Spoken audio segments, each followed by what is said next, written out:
The following program is a production of Pioneer Public Television.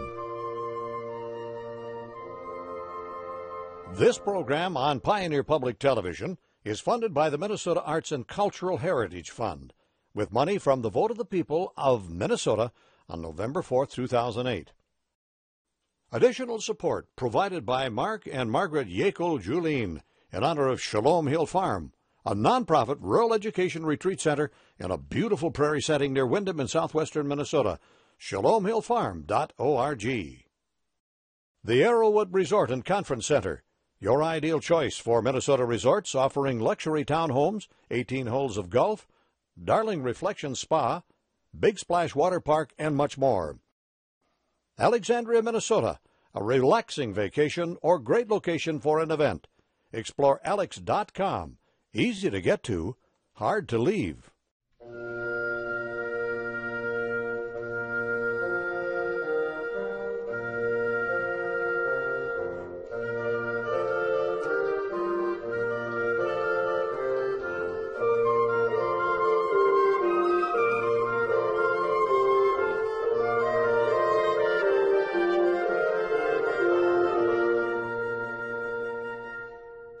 Welcome to Postcards. I'm Dana Johnson. This week we'll take you on a trip down the Minnesota River and visit 4 of our greatest state parks. We'll go canoeing in Lac qui Parle, soak up history in Upper Sioux Agency, and play a few holes of golf in Fort Ridgely. But first, let's see what brings people to Big Stone Lake.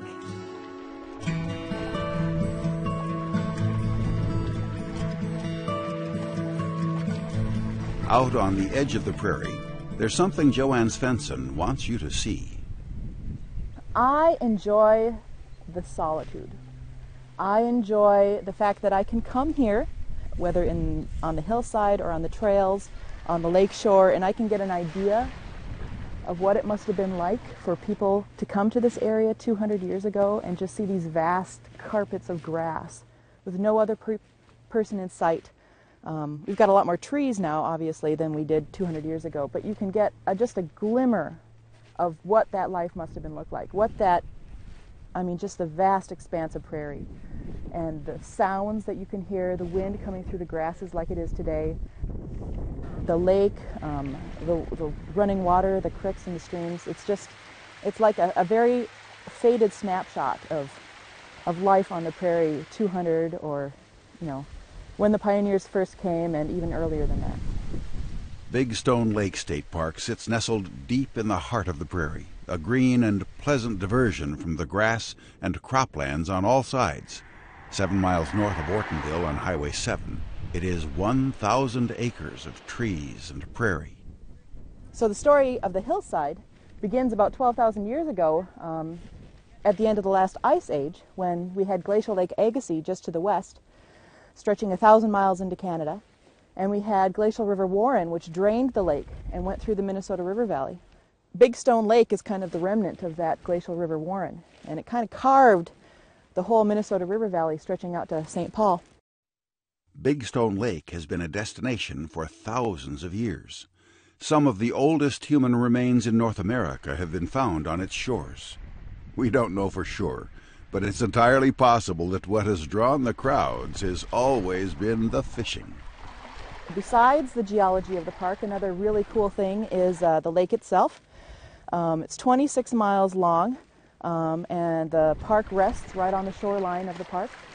We have our campground right on the edge of the lake. We have lakeside campsites, which are very popular. Fishing is very popular here in the park, and people can fish right from their campsite. Down in the Meadowbrook unit, which they very much enjoy. And because of the nature of the lake, it's a reservoir. It's essentially a dammed up river. So there aren't a whole lot of natural features to it, so the fish move around a lot. It's very shallow, so shore fishing is as good as boat fishing here on the lake. 1337.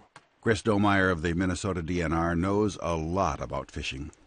He and his staff regularly test the waters of southwest Minnesota to survey the fish to make sure people are reeling in a healthy catch. 376, 743.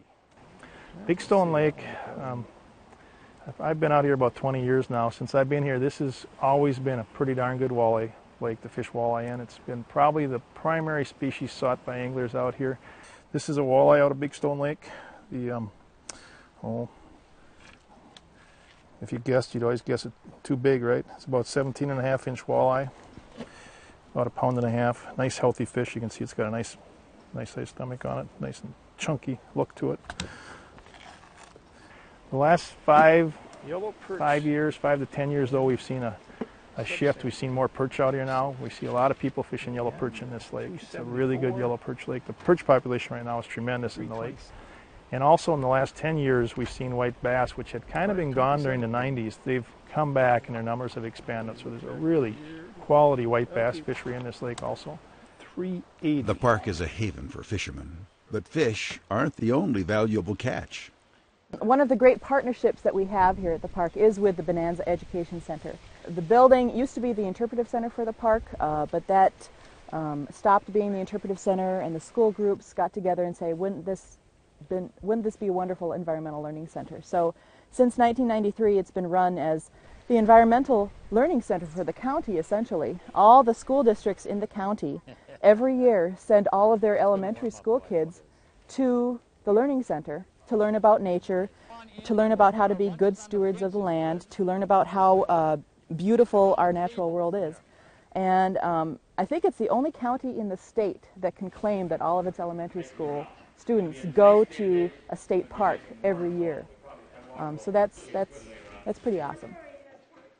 We actually have 5 schools that send their students here, and it's Browns Valley, Chicago, Alberta, Clinton, Graceville, Beardsley, Ortonville, and Big Stone City, South Dakota.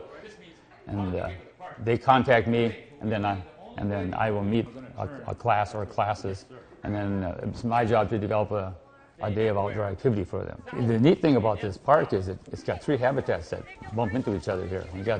We have a forest habitat, primarily basswood and oak, and we have the native prairie, which is very little native prairie left in the world, and in other words, a land that has never been plowed, prairie land that's never been plowed, and then we have the lakeshore. So within very easy walking distance, we can get to the 3 habitats. And so I like to stress the characteristics of all these 3 habitats and what happens when they bump into each other. With fine crops of kids and walleyes, Big Stone Lake is a catch from any point of view. It's a great beginning of the Minnesota River, but as you head downstream, there's plenty more to see. Southeast from Big Stone Lake State Park, the Minnesota River runs through this area, meeting a vast selection of prairie life. Early voyagers traveling downriver were greeted with the sound of waterfowl and songbirds, naming the area Lac qui Parle, French for lake which sings. You know, the big attraction here in fall is the migratory birds. Fall migration, when that comes through, we'll always on the refuge, I suppose, close to 150,000 geese, and very high numbers of other migrating waterfowl ducks and whatnot. So those are some of the attractions in the area. The area was originally founded in 1835 as a mission by Dr. Thomas Smith Williamson. Working with Alexander Huggins, he developed one of the first Sioux dictionaries. Also a trading post, the mission site is recognized for developing some of the first cloth in the nation. French-Canadian voyageurs would travel by canoe to trade for this and many furs. Row, row, row, make the boat go. All right. Summer programs like this one with old-time canoes help give visitors a glimpse at early settler life. Get some life jackets on, make sure everybody's fitted for a life jacket, find some paddles, and then we'll talk a little bit about the canoe. And then our plan is to kind of make it up along the shoreline a little ways. We'll talk about some of the area and about the voyagers, and maybe get into a little about the landscape, and then hopefully the wind will bring us right back to the dock, nice and neat. They would come down and they could load a ton or 2 up into these canoes to take the furs back up to Canada, and then they'd ship them back over. And the big craze was the big hats and the fur coats and things like that over in England. All right, paddles up, take a break. We'll coast in from here. Some people make the argument that right here at the south side of the park is where the Minnesota River actually begins, because that's where the dam is, and then it's established as the Minnesota River. Before that, there's nothing called the Minnesota River. So, but in my opinion, it starts back up by Ortonville, where it starts draining out of the lake. Whether near the rushing waters of the dam or out on Lac qui Parle Lake, the area provides a lot of rock structure, ideal for walleye fishing. But fishing is just one of the many things that attract visitors. In a general sense, we are seeing people who are more interested in hiking clubs and geocaching, which is using GPS units. So that's something completely new to the state park system, and trying to figure out how to work with the new technologies. The ever-growing state park system also provides new ways for people to enjoy camping. Camper cabins provide visitors with a no-hassle camping experience, providing beds and electricity among the prairie-surrounded trails. Natural prairie continues to disappear in North America. The people of the Minnesota State Park System hope to correct this with restoration projects. Here, Carl Sieve and his staff clear locust trees, a non-native species that swarm and choke out the prairie grasses. Back in the day, there was they figure about every 3 to 5 years a fire would roll through here, and it would take out a lot of those young trees that were trying to establish themselves. But now we don't have that. Now it's much more controlled. We're getting into the prescribed burn aspect of things, but that's not generating the intensity that wildfires used to, and so on. So, long story short, some of these trees have established themselves, and they're not supposed to be here. They're forming a canopy and choking out native prairie grasses, and so we have to go take them out. The reason it is important is because the tall grass prairie system is one of the most endangered ecosystems in North America. There's only, out of the original tall grass prairie, there's only 1% left. So we're just trying to preserve what originally was there and try to increase the number of acres that is there, because there are a lot of prairie plants that currently we don't know what benefits they could bring. The ones that you're seeing are the big blue stem, which another common name for that is turkey foot, because if you look at the seed head, it looks like a turkey foot. And that's very common. I mean, you read the journals of the pioneers, and that could grow up to 8 feet tall, and they could barely see over it when they were coming through the prairie. Right now we're seeing the New England aster blooming. That's that purple flower you've been seeing around the park. And goldenrods, the yellow, there's a lot of the yellow flowers are usually the goldenrods, and then sunflowers are blooming as well, like Maximilian sunflower, and there are some stiff sunflowers out there as well that are native prairie plants. Of course, exploring the trails by foot is the best way to learn the terrain. Or you can visit the specially made map building built by the Works Progress Administration in 1938. It's in the park's lower campground, and it provides a 3D look into the park and the Minnesota River Valley. I think that it's good to show kids that fun is out their in their backyard. It's out their back door. They don't have to have toys and electronics and things that run on batteries to have fun. They got to look in the sky and see a bird and be excited about it, a turtle and be excited about it, and learn why it was on the rock sunning itself and then jumping in the water to cool itself off. I think kids these days expect everything to entertain them, and this shows them what life could be like, and exciting as it can be just on its own.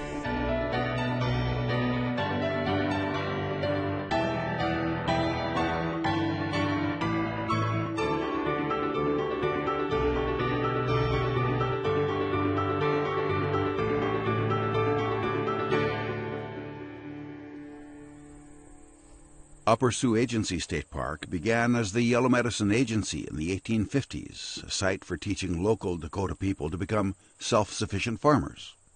The U.S.-Dakota conflict of 1862 left its mark in the history books and in this area near Granite Falls. This site was, the historic site that's within the park, was completely destroyed during the war. This site was not attacked. The Dakota people from this area, a lot of them had developed friendships with the missionaries and the agency employees, and this agency site and the mission sites near here were not attacked.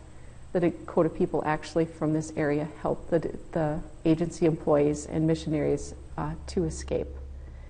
And so there were very few people in Yellow Medicine County that were killed during the war in 1862. Yes, the name implies a deep-rooted history to the conflicts of 1862. Nearly 100 years later, Upper Sioux Agency State Park was established. The park offers not only historical perspective, but also a wide array of engaging cultural experiences. River fishing, like many parks along the Minnesota River, happens to be a big draw.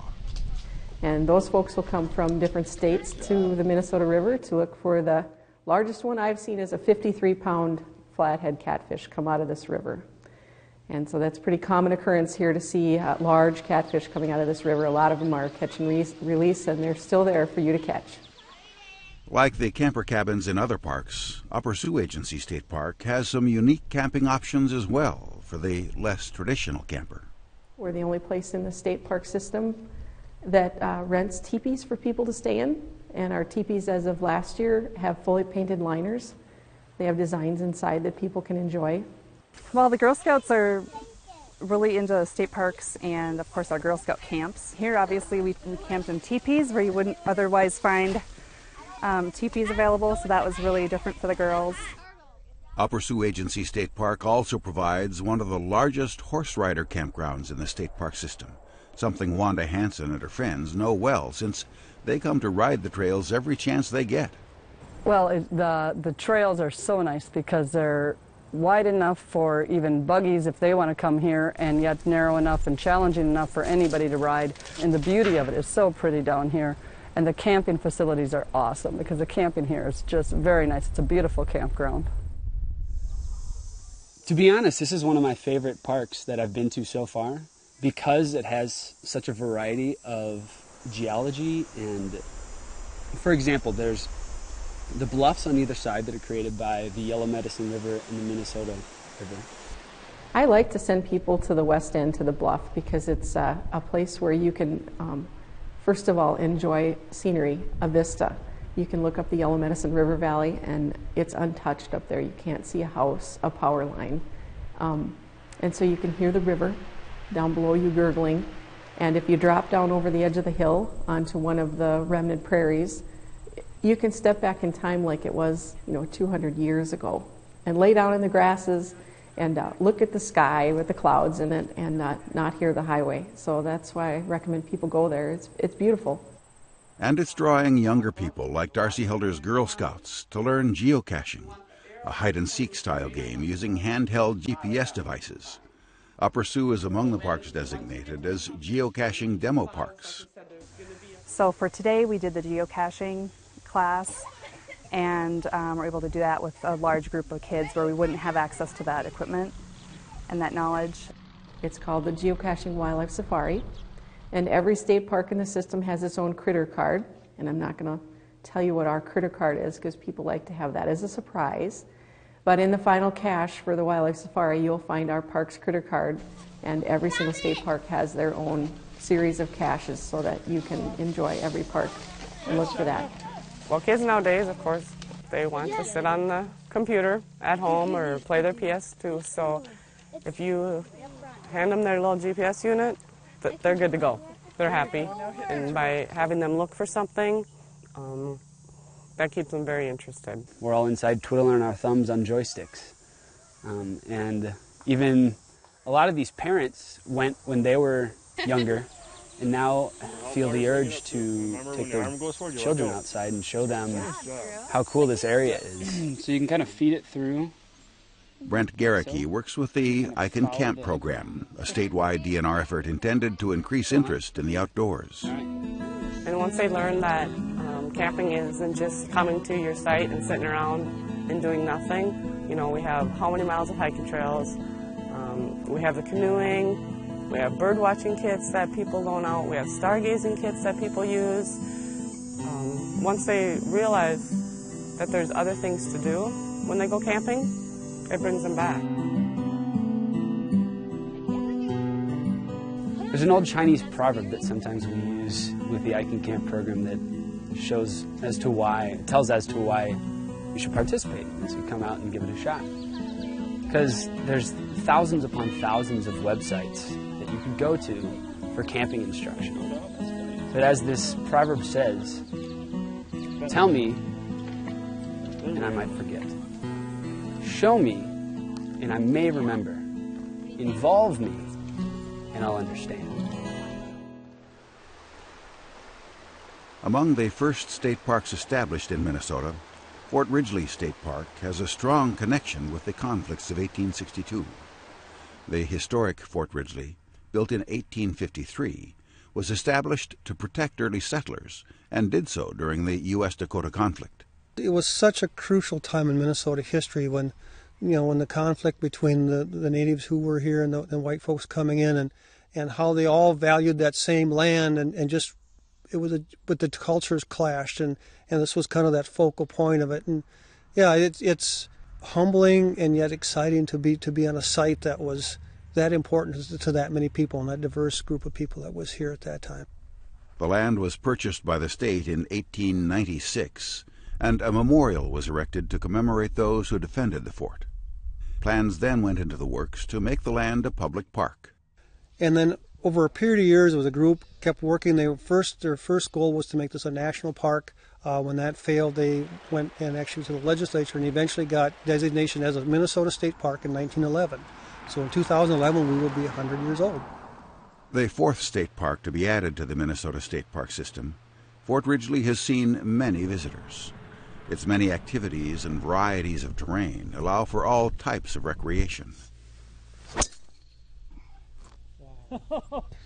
John Russell and Gerald Olson are familiar with Fort Ridgely's most unique attraction, a 9-hole golf course, the only one found in a Minnesota state park, something more commonly seen at state parks along North America's coastal regions. We're truly blessed to have a facility like this so close. Run over here, do 9 holes, and get home in a matter of a couple hours. It's usually not crowded. You can usually come over and play without being pushed or pushing anyone. It's like I say, we're fortunate to have such a nice facility. We really want that family-oriented experience, that original experience where you could bring your kids and they could run along in the woods and collect balls, or maybe the kids play and the parents walk along and collect berries or something like that. So we really want to offer that family experience like golf should be played. And at a pace, which walking is a much slower pace than with carts we're here, but also a little more natural setting, a better chance to see wildlife and see some nature. It's a wonderful place to come. I mean, the valleys are nice, and you can go somewhere else in Minnesota, but this spot here is nice.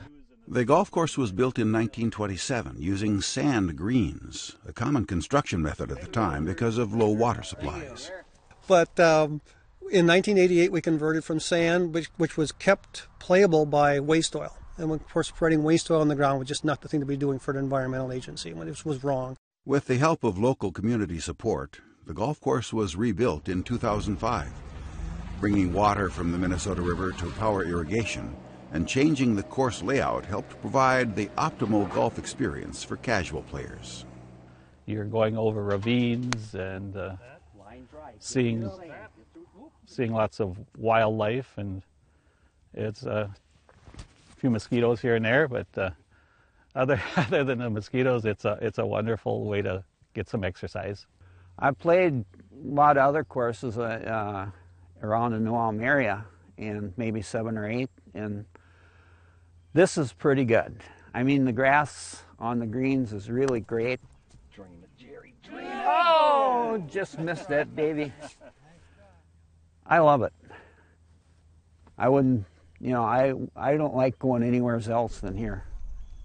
During the reconstruction, nearly 20% of funds were used for archaeological study, causing changes in the course layout, but also providing some major finds.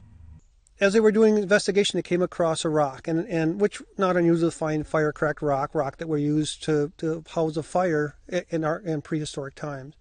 But as they started to open it up, it was a perfectly preserved ring of rocks that almost as never. Usually the buffalo coming through afterwards, or most of this was a plowed prairie prior to state ownership, disturbed that. But this was deep enough in the soil layer that this perfect ring of rock laid there, just as it had probably as much as 8,000 years ago.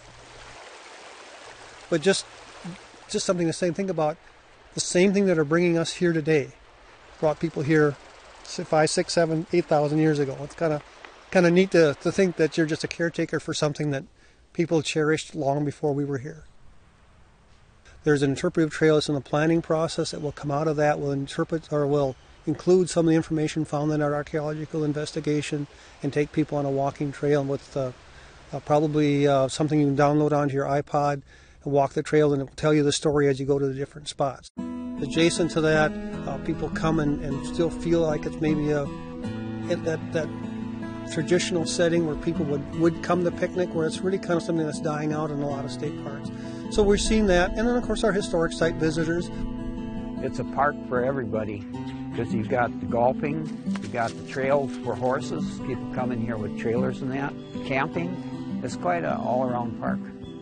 Whether you're fishing the waters of Big Stone Lake, canoeing near Lac qui Parle, or soaking up history in Upper Sioux Agency or Fort Ridgely, as you travel down the Minnesota River, you're sure to find sensational opportunities around every bend.